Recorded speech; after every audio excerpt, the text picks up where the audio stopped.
عليكم ورحمة الله وبركاته. حقيقة كنتي وحايم وقته سودوين فرحات بدن سودوين وناكسن وديران وصومالي ما يكون جرتو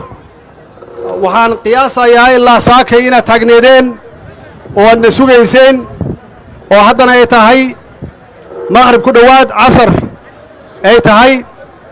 وحايم وقته ويكتر جميسة سيدا دولدين وجعيشيين سيدا دلكين وجعيشيين سيدا من مدينة وات كينيسان وجعيشيين وانا يكون مهد علينا حقيقة إن سيدا ديران والتنمى نوغسو دويسين يعني وفدقية waxaan u soconnaa oo socdaalkeenu yahay nabadeyn iyo dib u heshiisiin oo ay calaamad u tahay galmudug iyo alla sunna oo aan ka bilownay dib u heshiisiintooda muddo dheerna aan ku soo jirnay waxaan runtii ku faraxsanahay labada qaybood sida ay isu qaateen oo isugu tanaasuleen oo qof walba uga tagay waxa uu shalay haystay ama wuxuu hore u haystay uga tagay si gobolkan uu u midoobo oo la isugu socdo maxaan ku raada dadkeedana loo mideeyo runtii taasi waa wax looga dayan karo kulligeen aan uga dayan karno ayna tahay inay magaaladan ka bilaabato waa ogahay magaaladan way qaybsan tahay waa ogahay magaaladan inaysan midaysnayn waxaan doonaynaa dib u heshiisiinta inaan halkan ka bilaawno oo magaaladan la kala degan yahay ay midowdo oo dadka Soomaaliyeed oo magaaladan degan oo waalaha ah ay midoobaan oo ay nidaam samaystaan oo sharciga ay hoggaansamaan dawladooda dawlad goboleedkooda iyo dawladooda federaalka ay ka dambeeyaan intaas isku raacnay ma soo dhaweynaysan dib u heshiisiinta nabadeynta ma ka bilaabanaysan magaaladan dawladdan waa dawlad dib u heshiisiin ah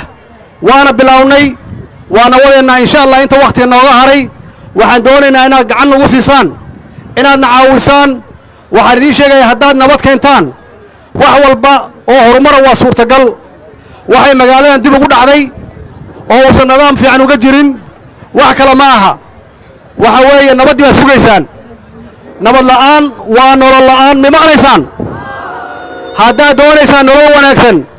haddaad doonaysaan dugsiyo in la dhiso haddaad doonaysaan dawladda inay keento adeegeeda haddaad doonaysaan cisbitaallo fiican haddaad doonaysaan biyo nadiif ah haddaad doonaysaan in dawladda dhexe iyo dawlad goboleedyada xafiisyadooda halkan ay ka dhistaan waxaa ka horreeya wax walba inaad is ogolaataan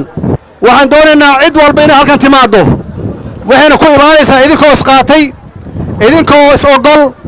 magaaladaanoo mid ah yaa wax walba ku imaan karaan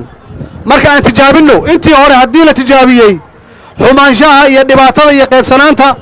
hadda aan tijaabinno midnimada iyo nabadda aan tijaabinno ma tijaabinaa